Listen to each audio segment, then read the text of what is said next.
Hey guys, it is Friday here in West Virginia, so it's time for us to do our regular Free It Friday. But along with the Free It Friday, we're going to do a comparison too.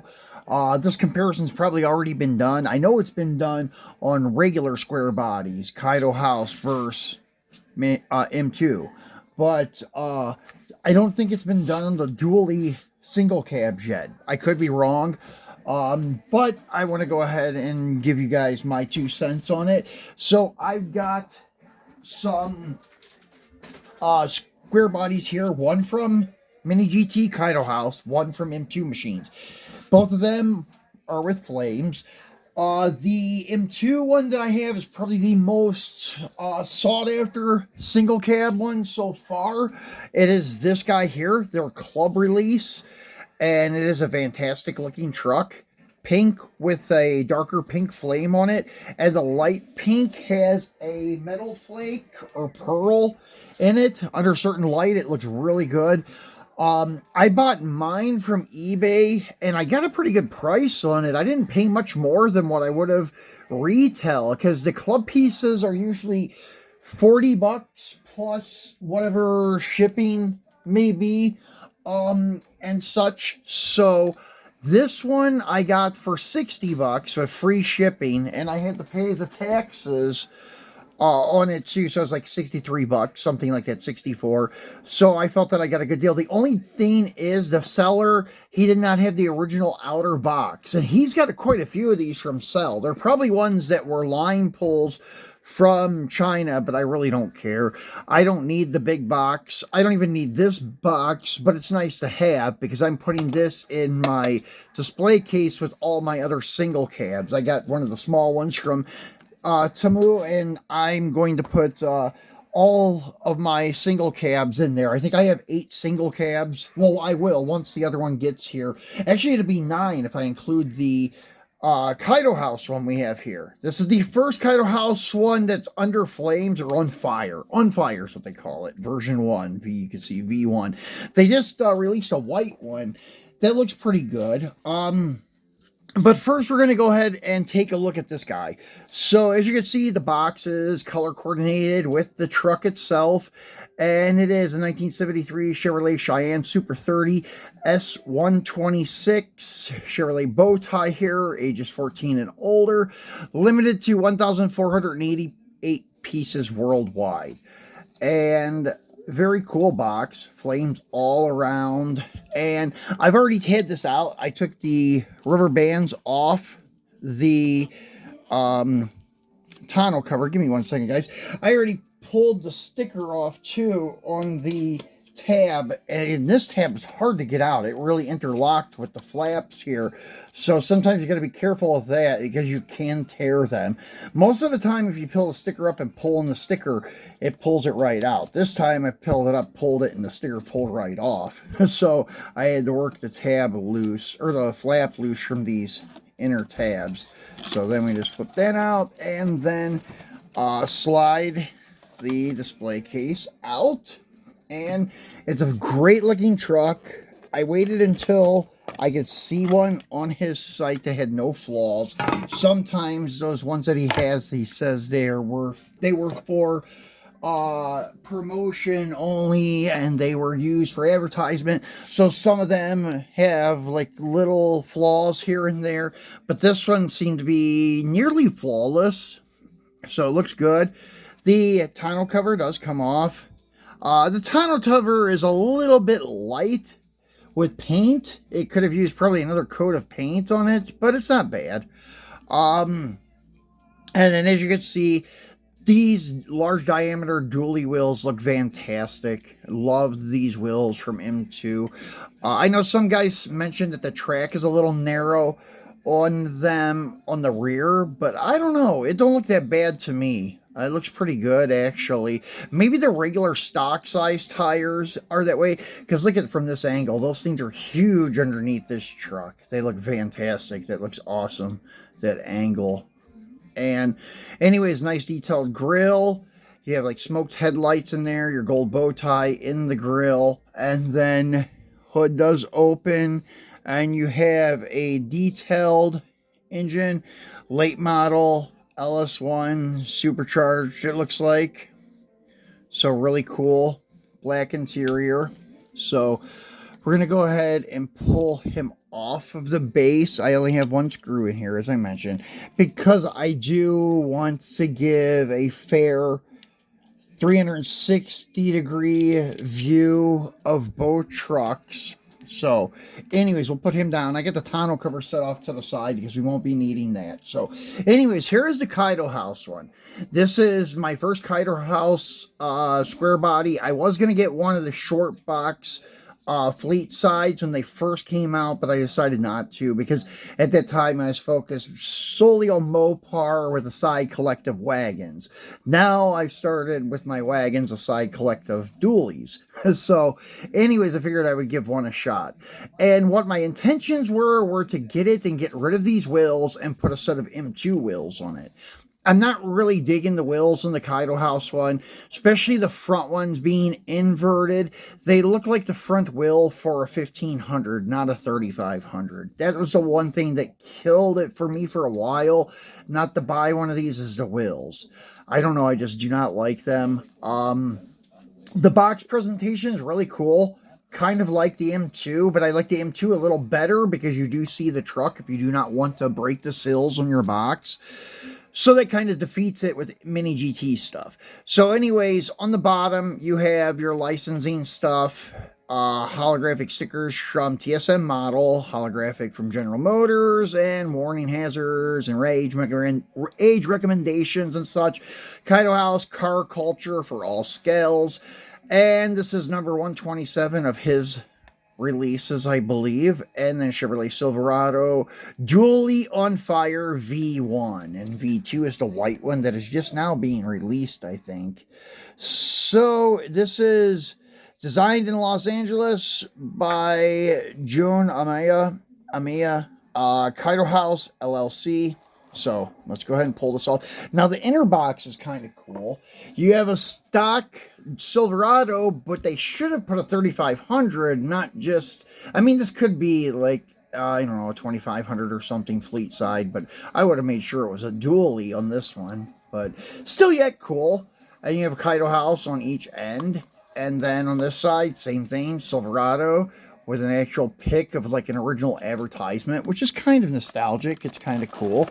So it has this dome PVC thing to hold it down like all of his cars, because we have done some of his Datsuns and Skylines in the past. Now, here is the truck. Now, it is beautiful. It's heavy also. It's heavier. Well, I would say it's as heavy as the M2. Now, pros about the Kaido House that I will start off with. It has an opening tailgate, even though it's got the raised floor for the seed frame, so you can drop it down lower.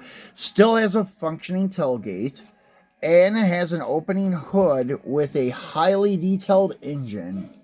And the inner fenders are correctly shaped, sort of. I mean, they're not perfect replicas, but they are radiused. They're not like the M2 one. The M2 one kind of has more and less like a Mopar style inner fender, like it was unibody or something like that. But they could have been custom made because it is a total custom truck, so it's not like it's stock, so somebody could have made customized inner fenders and such. And this is one of the first ones I've seen where it hasn't been body color underneath. I wish it would have been pink under the hood. It would have actually helped highlight the motor. So Kaido House does win it with functioning parts and engine compartment detail. The engine compartment on the Kaido House is really, really nicely done. Nice detail on the engine, everything. The inner fenders are body color, and as I said, they're shaped more accurately for stock GM inner fenders. And another selling point on the Kaido House, it does have mirrors, and they are very durable rubber ones. I still wouldn't play with them too much because they probably will break off because they do move quite a bit, so I would say it wouldn't take much to rip them off. They are rubber though, so they're not going to break that easily, but they may come off easily. The window trim and such on the cab is a little bit better than M2. And I don't know if I did it yet, but sometimes I have a tendency to call the M2 Mini GT. So if I say that when I'm pointing at this one, you know I mean M2. I don't know why. I've always done that. So anyways, the interior of the Kaido House is better than the M2 because it is multi-piece. The dash is separate. The M2 dash is separate also, and it has an interior bucket. But if you take out the interior bucket, pull the body off this one, the interior is beautifully done. It has separate red bucket seats, a gray console, and such. So it is very nicely done. The detail inside of the bed is a little bit better on the Kaido House too, because they cut it out where you could see underneath on the frame, like where they have C-notched it for air ride. The undercarriage. Now, this is something that Kaido House also wins on. And such. The M2, this is the one thing I hate about their single cab dually. It has a plastic base. That's the worst thing about this. I think I shared with you guys the Coke sets that I got, the one that we unboxed. The trucks literally busted, the chassis busted to pieces. 3 different pieces when it was being shipped because these chassis are not rigid at all. The rear part of the vehicle is very weak here. Only the upper part of it holds. There's no like connection here on the bottom. It's a very poorly designed chassis. The Kaido House one is very beautifully done. You can see that he has that same look on all of his cars where the floorboards look like they're heat treated or something, like the color that headers turn, chrome headers turn when you first fire up the engine. They turn like a purple and blue and such. But he went one step further with the chassis on this one. He has like a 2x3 square tube frame is what it looks like. Very, very nicely done. And you can see that they have like the bottom of the motor designed there. The exhaust are separate pieces, and be careful because they do come off or break off easily. One of mine came off already. I had to snap it back on. The rear end detail is very nicely done too. And it is put together with Phillips head screws, which is another bonus. But as I mentioned, the front wheels I do not like at all. The back ones are tolerable because on a dually, you do have deep dish in the back, and you have them with the 8 holes and the 8 lugs, or however many they are, 10 lug, 8 lug. And the front end, though, usually the front wheel is domed out. It's kind of a different offset than the rear wheel because of the big front hub and brake. And the tire would be wider than this, and it would be pushed, and the wheel would be pushed outward in the center. All dualies are like that. So it's almost like they took the front suspension of a 1500 and put onto a 3500 is what the wheels remind me of. My intentions were to take this truck and put the M2 wheels on it. But I couldn't do that. I think I could do it with the stock wheels from a truck such as like these wheels. This is a truck we have not unboxed yet. I've actually already done a chassis swap on it. It's the Moon Eyes Crew Cab Miho exclusive, but usually it's slammed with wheels like the pink one, but I kind of switched it up a little bit and put a toolbox in the back. We'll go over that one in the future. But those wheels may work on this one, but I'm not sure. But the one thing that I didn't really intend for on the truck, the wheels were a big enough disappointment. And when I measured the M2 one after finding out how the Kaido House one was, and it was said 3 inches, I was like, well, that's pretty good. They'll probably be about the same, because the M2 was pretty much like just a hair over 3. But as you could see, there's just a lot of differences. The width is different. The width on the M2 is bigger, and the length is longer. Even the fenders for the dually are bigger. And the girth of the truck meaning the thickness of the truck. I'll drop this down so you can see what I mean. Here is much, much bigger on the M2. It almost looks, if you guys are familiar with custom cars, the term section. That's when they take the body and cut it horizontally and remove like 2 inches or 3 inches out of the body, then weld it back together. That was a big trend back in the 50s and 60s for the old lead sleds like Mercs and Ford, like the 49 to 51 Fords, maybe even some of the old coupes and roadsters from the 30s and 40s. It's not really a fantastic looking trend because some guys took too much out and the wheel well openings look too big. But when comparing these trucks to one another, that's kind of what it looks like they did to this one. Like they sectioned the truck. It doesn't look like it's thick enough. And also, if that wasn't the case, then looking at it sitting next to the M2, it almost looks like a 3/4 scale to the real thing. So that's one of the reasons why I won't be buying another Kaido House, or I won't be keeping this one, because I want everything to kind of correspond with one another. That's even the same thing with my wagons. When I'm buying these different wagons of the Plymouths, and now I'm sampling some Oldsmobiles and Pontiacs, I want them to correspond with my Kingswood estates. Basically, I want them all to be true scale.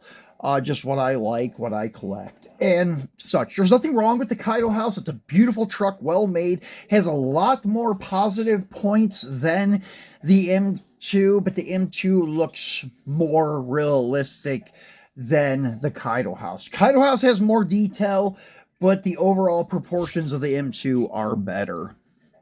So guys, that's it for my comparison and unboxing. Went a little longer than I thought I would. But we'll be back again on Monday for our Mopar Monday, maybe even sooner than that. We'll see what comes in over the weekend or what we find at Walmart. So anyways, guys, thanks for watching, and we'll see you back here on Monday.